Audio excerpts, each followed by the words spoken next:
Yeah. Lovely to see you. Thank you. And now we are going to virtually beckon our other guest speaker, whose name is Laura, pronounced in the Irish way, I'm happy to say. Laura Gonzalez Estefani, who is the founder and CEO of the Venture City. Welcome, Laura. How are you? My pleasure to be with you. Thank you. Wonderful. Okay, so I'm going to step back and I'm going to let you two talk about navigating the new normal. Thank you. Thank you. Well, hi everyone. So the topic is navigating the new normal, and so Laura and I we were thinking about this is obviously a global crisis, but there are going to be more crises. In the future, that is something that we all have learned, and in times of crisis, it's very important to have amazing investors. I'm very fortunate to have many great investors, and Laura is one of them. And obviously, COVID hit us really hard in Spotahome, as the same as travel industry. But then Laura was one of the investors that helped us through advice, as well as many others, because she has that experience. And maybe Laura, or Laura, it's weird for me to say Laura. You have been in multiple sites in different crises, Yes, so maybe you can share some tips. Yeah. Yes, I think I have a master's in crisis management. I've been in the dot-com bubble in 2000 years. I've been in the financial crisis in 2008, in the 2011, and now in the 2020. So I guess that for those that are in the entrepreneurial world, investors, entrepreneurs, we know that we're always in crisis. Sometimes it's because of context, as in the situation that we're facing today. Sometimes it is because you have issues with your team. Sometimes it's because you have issues with your competitors. Sometimes it's because you have issues with your product. So pretty much I've seen it all. And Alejandro and I were thinking about really sharing like stories of how we've navigated those situations. So for example, as a venture capital, right now in 2020, one of the things that we recommend is that we're all in crisis. It's not only that the founders of our companies are in crisis, we as venture capitalists are in crisis too, meaning that many companies of the portfolio are going through their lowest times, and we have to be working together, and we have to support each other to go and navigate through. Sometimes we feel that it's just the people around us, the ones that are getting the hit, but it's all of us. Some of us also, or not in my case, but some others are getting the hit personally because they have family members that are going through the virus, and some of them have also lost a lot of people. So it's really a situation that is really kind of like unprecedented in many ways.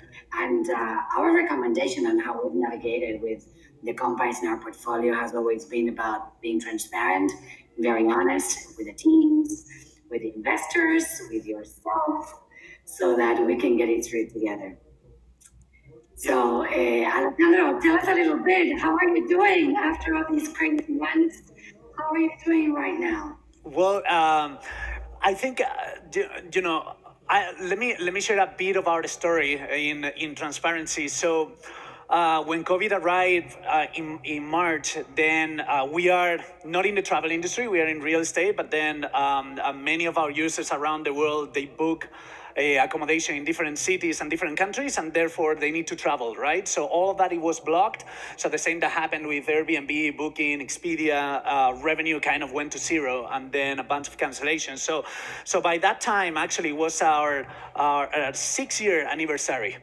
When that happened, right? So you spend 6 years building a company, putting everything into the company, putting your health, and then suddenly everything is gone, right? So they say that suffering is the resistance to reality.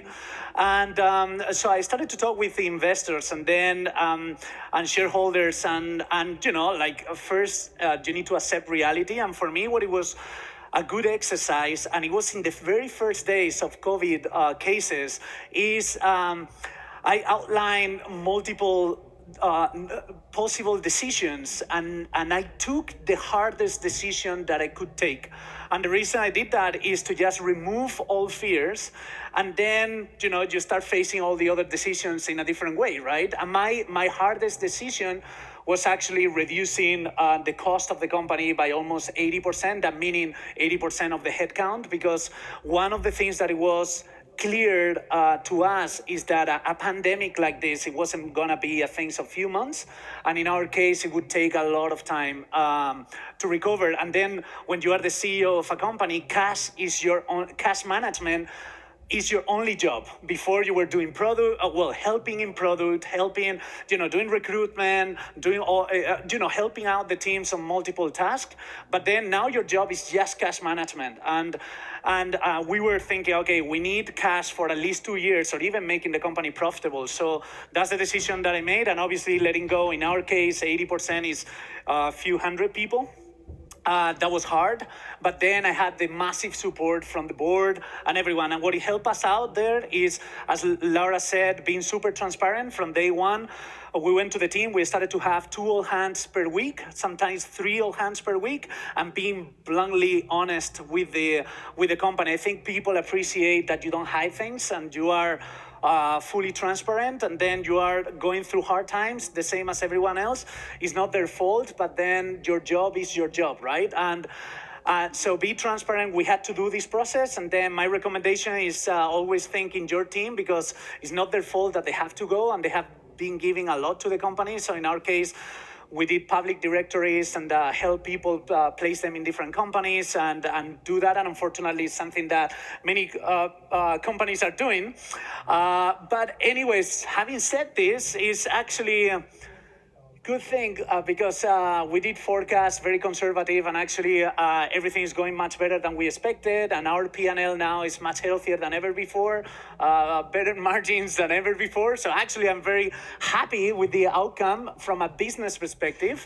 It's not something that you wished for at the beginning, but then from hard moments you shape who you are as a professional and in a personal level. And the beauty about the journey is the person that you transform yourself, and only going through through hard moments and pushing yourself to hard things are the way that you're gonna grow, and your business is gonna grow, right? So I leave it to Laura because.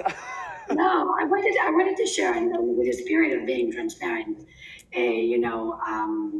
When I was in 2008, I was pregnant with my second child, and eBay, I was working for eBay back then, and eBay was going through a huge reorganization like the one that Artacho had to make because of the context situation, right? And I was one of the unfortunate that had to leave the company. And in that moment, I love the company, I love my teammates, I love the mission of the business, I was super happy, but the company had to restructure. So there I was. And the same year, at the end of the year, Mark Zuckerberg came to Spain to a Facebook developers garage organized by Martin Basavsky in el Teatro Lara in Madrid. And I was fortunate enough as to get interviewed by the team, and I was hired. So basically what I learned from that crisis was that in the moment, it really breaks your heart. You don't understand why the company has taken the decision, why you, after being such an amazing, super supporter of the business. So the feeling is that sometimes doors close, but there are bigger doors somewhere else going to be open for you. And I'm pretty sure that a lot of the spotties from Spotahome that had to leave, there will always be Spotahomers for sure. And I'm pretty sure they will do great because they were a great team once they were working with Artacho. So be optimistic, just adapt, being in the entrepreneurial world, we need to know as investors, as entrepreneurs, that things change from one day to the next. Right. And it's amazing to be working in this company, but at the same time, we need to face reality when it comes. So transparency and honesty. Absolutely. And I think it's very important what you said about that being very fast and adapting, because when you do need to do transformations like the one that we did, actually, it's also a good opportunity to focus on the basics, focus on what makes you strong, leave aside the things that they don't make any difference, and really going back to the basics and doing the things that you always wanted to do, but you had the external pressure for growth, and sometimes at all cost, and also to reinvent yourself and looking at different, for example, in our case, we are seeing parts of the market that are actually growing. So we are going to double down on those and then reinventing ourselves, and by being more nimble and leaner. Still, we have a lot of, our team is very big still. And now, it's all execution. Let's talk more execution and start that mode. And then, so yeah. We got to be super optimistic all the time, and more crises will come. But super optimistic. I absolutely love it. That's brilliant. What an inspiring way to wrap up the conversation. Thank you both so much for joining us here at South Summit, sharing your insights, sharing your journeys. A phrase that struck me when you were both talking is sometimes the obstacle is the path. And, you're both kind of finding your way through it in fine style. Thank you so much, Laura Gonzalez Estefani and Alejandro Artacho. Thank you so much for joining us. Brilliant. Thank you. Thank you. So now let's move on to our next block within consumer.